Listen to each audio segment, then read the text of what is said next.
Hello guys, कैसे आप? पिछले लेक्चर में दोस्तों हमने पढ़ा था किस प्रकार से स्पेक्ट्रोस्कोपी क्या है, स्पेक्ट्रोस्कोपी में आपके कौन कौन से है और माइक्रोवेव स्पेक्ट्रोस्कोपी चल रही थी।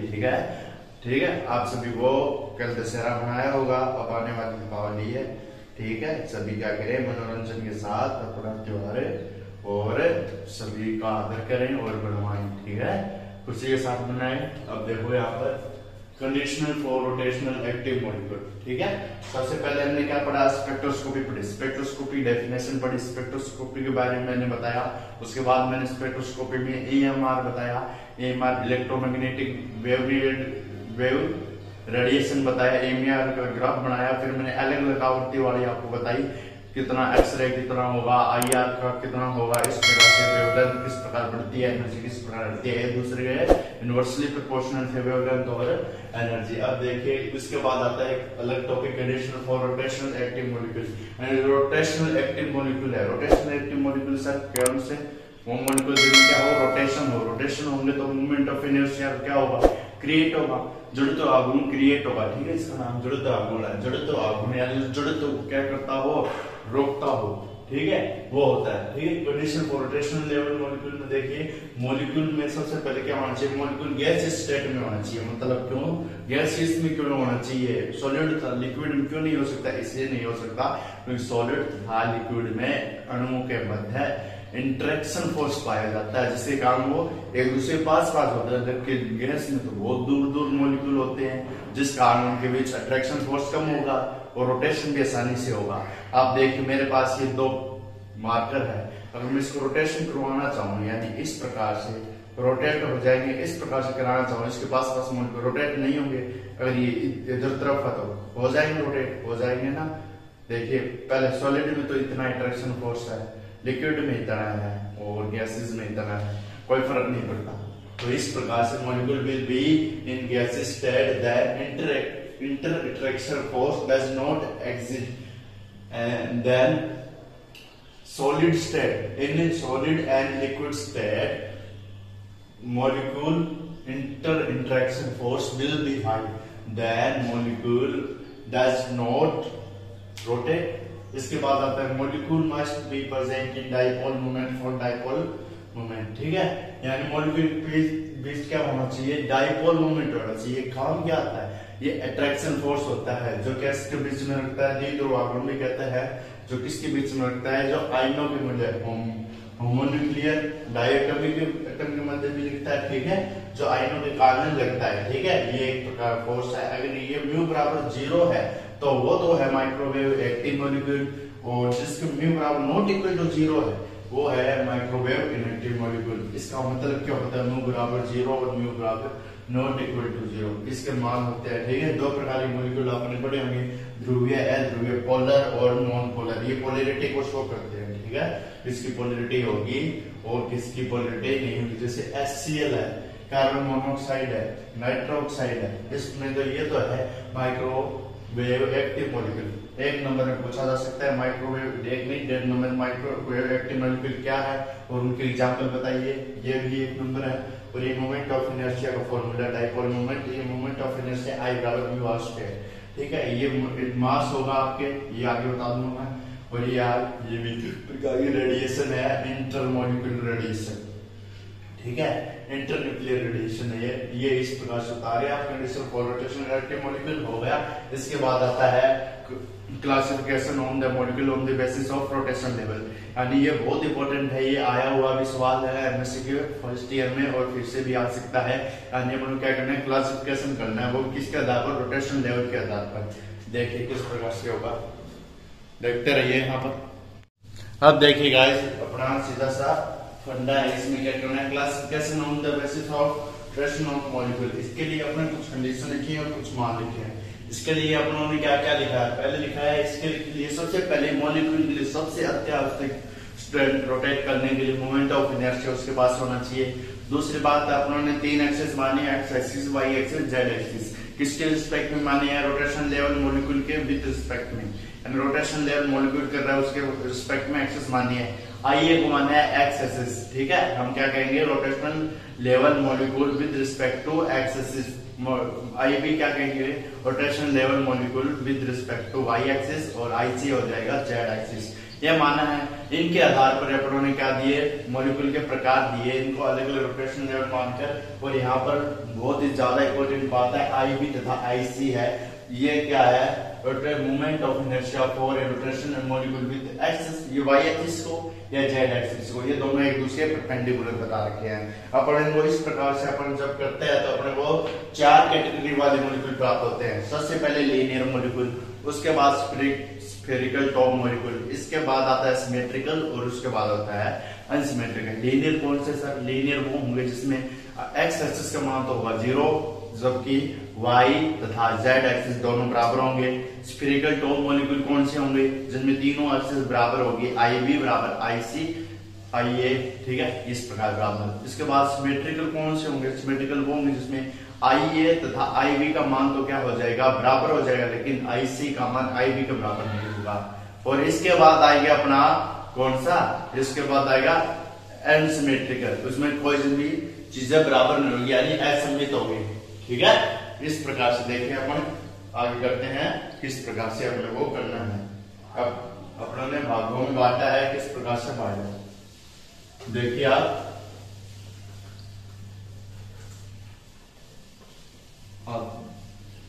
देखिए यहाँ पर इस प्रकार से अपनों ने इसको किया है और किस प्रकार से बांटा है। 4 प्रकार के मॉलिक्यूल है। अब देखिए गाइस, अपनों ने पढ़ा था क्लासिफिकेशन मॉलिक्यूल को बताने वाला हूँ ऑन द रोटेशन, ठीक है, बेसिस ऑफ रोटेशन। रोटेशन के आधार पर किस प्रकार से होगा classification, linear molecule, spherical top molecules, unsymmetrical और सिमेट्रिकल, ठीक है। 4 प्रकार है। 4 प्रकार में पहला आता है लीनियर मॉलिक्यूल। हम सभी की रिस्पेक्ट किसके बारे में बात करेंगे, अलग अलग axis, X axis, Y axis, Z axis के बारे में।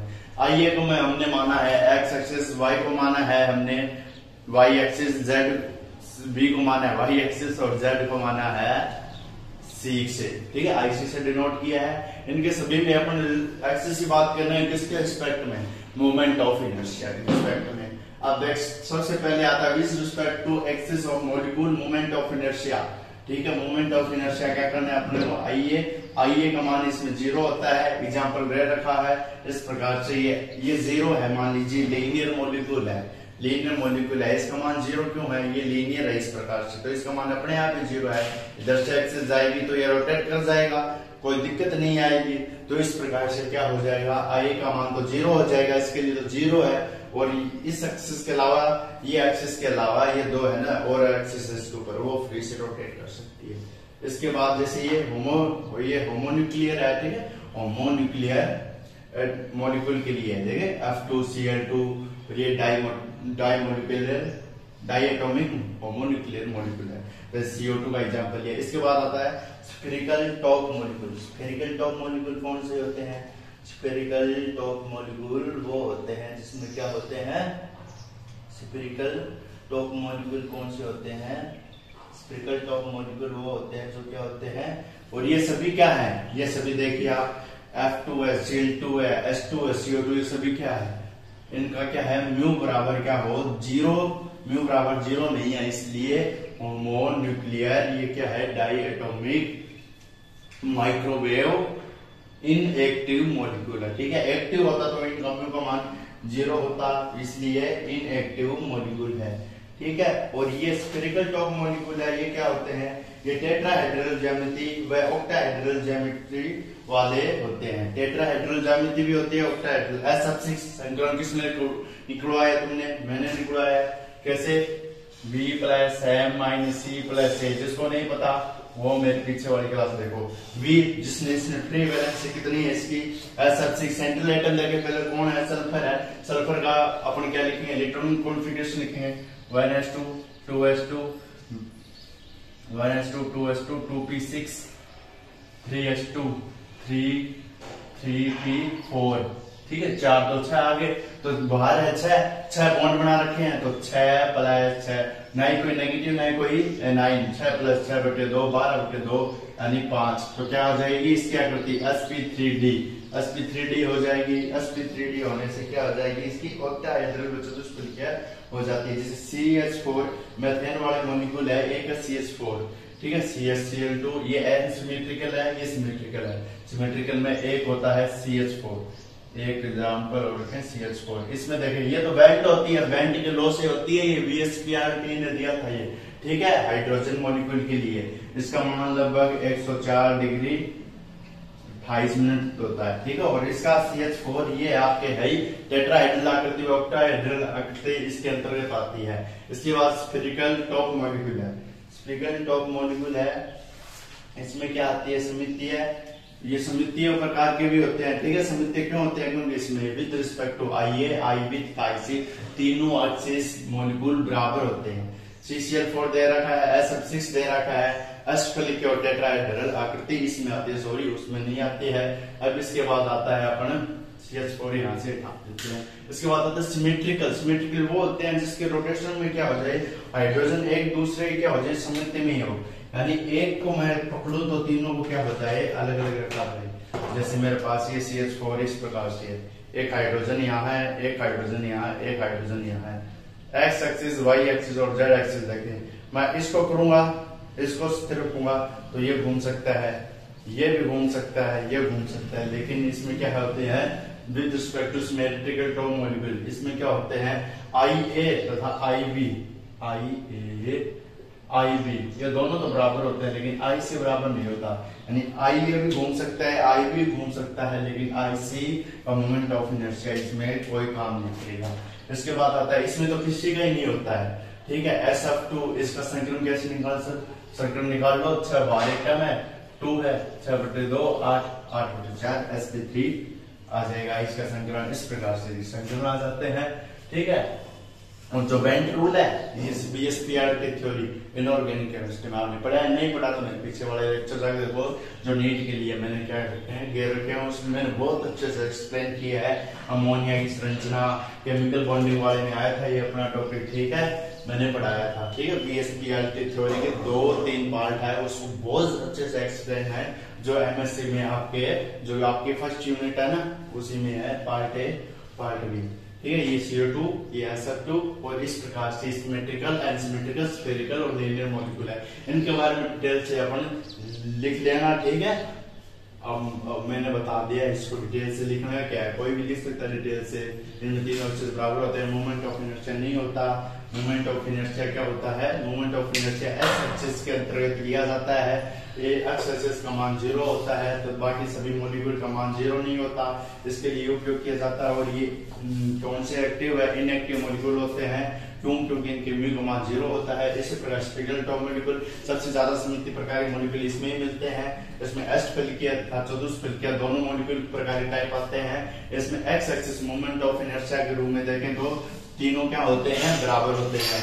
जैसे एग्जांपल SF6 CCl4 SF6 की आकृति बना देंगे ना, SF6 6 + 6 12/2 12/2 यानी 6 sp3d2 की बना दोगे, sp3d2 अष्टफलिकीय होगी, इस प्रकार से होगी, इस प्रकार से S इस प्रकार से हो गई, इस प्रकार से आकृति हो जाएगी 6 फ्लोरीन इस प्रकार, ठीक है गाइस। और पढ़ेंगे नेक्स्ट लेक्चर में, ठीक है। इसी प्रकार आप इसको याद करते रहे, मिलते हैं नेक्स्ट लेक्चर में ऑर्गेनिक केमिस्ट्री के साथ, ठीक है। Okay guys bye.